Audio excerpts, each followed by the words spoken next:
Welcome to This Explainer. Today, we are delivering a completely covered visual summary of a story that literally reads like a cinematic historical thriller. We're talking hidden identities, lost manuscripts, and a historical cover-up spanning centuries. We're going to unpack the source material surrounding history's absolutely most fascinating missing person. So let's just dive right into this mystery. Then all the disciples forsook him and fled. This striking quote from the book of Matthew sets our scene perfectly. You see, when the ultimate crisis hit and Jesus was arrested and taken to the cross, his closest male disciples faced a pretty brutal choice: protect the message or prioritize self-preservation. And according to the official text, they chose to run. They completely cowered in hiding. But here's the thing. While the men fled in absolute fear, one figure remained steadfastly by his side through the beatings and the crucifixion.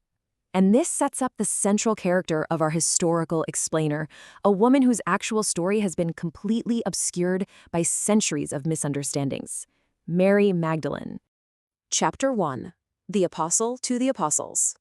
Before we get into all the wild legends and lost texts, we need to establish what the accepted historical records actually say, and the sources lay it out very clearly. The four official canonical Gospels of Matthew, Mark, Luke, and John often disagree on timelines, but they absolutely agree on Mary. She is explicitly mentioned in all four. She was highly prominent in the inner circle, and according to the Gospel of Luke, she was a wealthy woman who actually provided for Jesus and his disciples from her own personal resources. She stayed by the cross, she prepared the body, and critically, she was the singular first person to witness the resurrection. Jesus gave her one job: go tell the hiding men. She delivered that message, earning her the incredibly high-status title, the Apostle to the Apostles. So, this brings us to a massive question. Why does the Apostle to the Apostles completely vanish from the rest of the New Testament? Seriously, neither the book of Acts nor any of the letters of Paul ever mention her again. During the absolute most critical part of the early church's formation, their most dedicated follower just disappears without a trace. So what actually happened? Chapter 2. The 14th Century Smear Campaign. Well, you know what they say? History abhors a vacuum. When Mary disappeared from the official record, the void was filled with a completely manufactured identity. In the 1st century, the text introduces Mary as a wealthy, reformed woman. But jump to the 6th century, and Catholic Pope Gregory makes a massive historical oops. He incorrectly conflates Mary Magdalene with two entirely different characters: an unnamed sinful woman who washes Jesus' feet, and Mary of Bethany, the sister of Lazarus. This one single misunderstanding birthed the whole harlot myth. It completely undercut her credibility and persisted for 14 centuries. It wasn't until 1969 that the church finally issued a rather belated retraction admitting, yeah, they were actually three separate women. Chapter 3. The Lost Gnostic Gospels. If the official texts leave us with a sudden disappearance, where exactly do we look next? Well, picture this. In 1945, an ancient sealed jar of excluded texts was unearthed by a farmer in the Egyptian town of Nag Hammadi. And the contrast these texts provide is stark.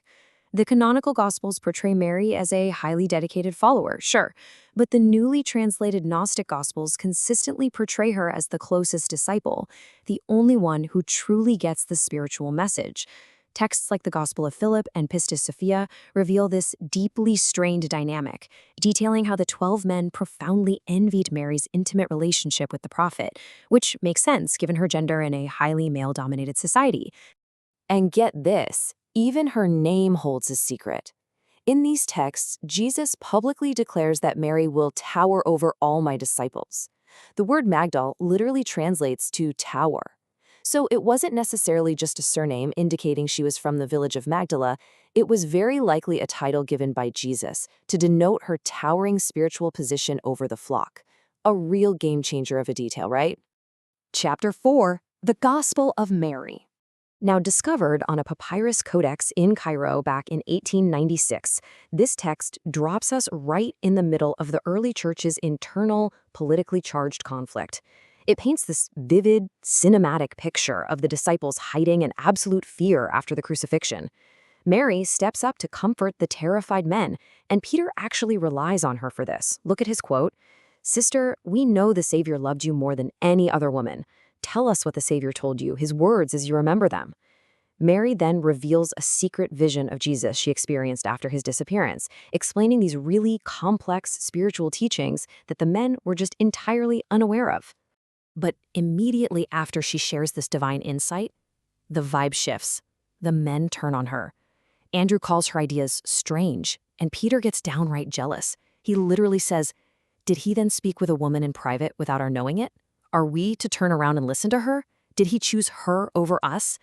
This dramatic text reveals that on top of Roman persecution, Mary had to deal with the fragile egos of her male peers the second she stepped into a leadership role. Chapter 5, The French Cave Legend. So, we know she was an essential, fearless leader facing intense internal and external pressure. But to explain away her sudden disappearance, medieval Europe came up with quite the elaborate myth. The 13th century Catholic text known as the Golden Legend claims that 14 years after the crucifixion, Mary and some others were thrown by infidels into a rudderless ship, basically meant to drown. Instead, by divine intervention, they supposedly landed in southern France. According to the legend, Mary then retired to a mountain cave, living entirely unknown to anyone for 30 years as a hermit. To this very day, a basilica in France actually claims to hold her skull.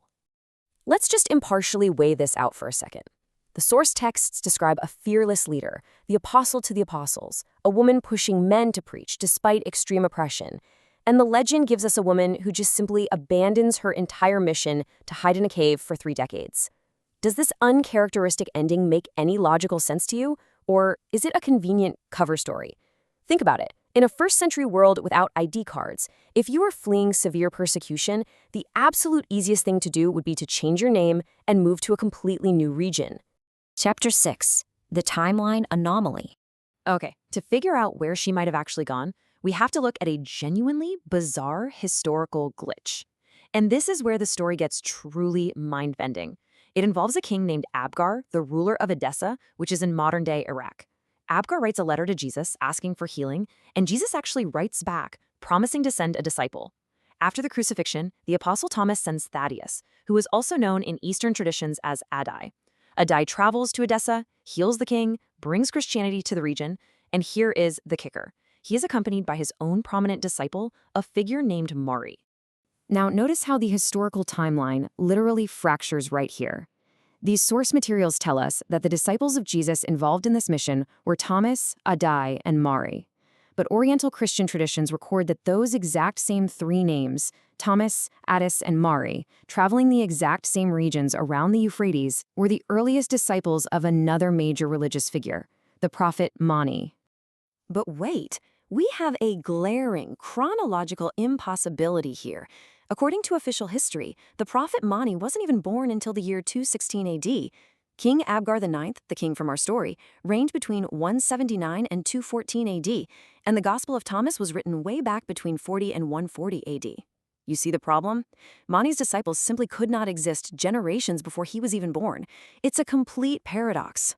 And yet, early church leaders totally believed the connection was real. The 4th century heresy hunter Cyril of Jerusalem explicitly warned people against the 1st century Gospel of Thomas. He said, "Let none read it, for it is the work not of one of the 12 apostles, but one of Mani's 3 wicked disciples." Seriously, how could Cyril, a highly educated church scholar, blame a 1st century text on the disciples of a man born in the 3rd century? So, what is the implication here? Well, even the modern Catholic Church has openly admitted that the birth year of Christ was misrecorded, and that years were literally lost during the massive shift from the BC to AD calendar systems. If these calendar errors mean Prophet Mani actually lived during the 1st century as a contemporary of Jesus, history as we know it flips entirely upside down. Okay, let's bring this whole explainer full circle back to our missing woman. The prophet Mani was born on the banks of the Tigris River near Edessa. That's the exact region where the disciple Mari was performing missionary work. Mani taught that his divine twin spirit, his ultimate teacher, was Jesus Christ himself. So, if we look at the historical records, what was the name of the prophet Mani's mother? Miriam? Mary? Is it possible that the apostle to the apostles didn't vanish into some cave in France, but rather changed her name to escape persecution, traveled east alongside Thomas and Addai, and became the mother of another world-altering prophet? The source materials leave us with this incredibly tantalizing possibility, honestly forcing us to question absolutely everything we thought we knew about the true fate of Mary Magdalene.